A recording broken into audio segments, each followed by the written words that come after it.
نحمدہ ونصلی علی رسولہ الکریم اما بعد۔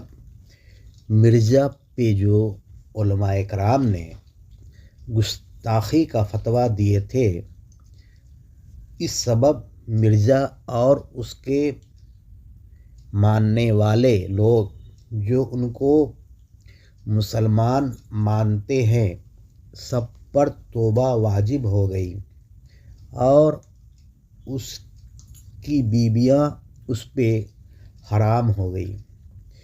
اس پہ واجب ہے کہ تجدید ایمان اور نکاح کرے اگر وہ مسلمان ہونا چاہتا ہے، ورنہ اس کی موت کفر پہ ہوگی، اور ان کی بیویاں اگر ان کے ساتھ رہتی ہیں ان کو مسلمان سمجھتے ہوئے تو ان کی بھی موت کفر پہ ہوگی۔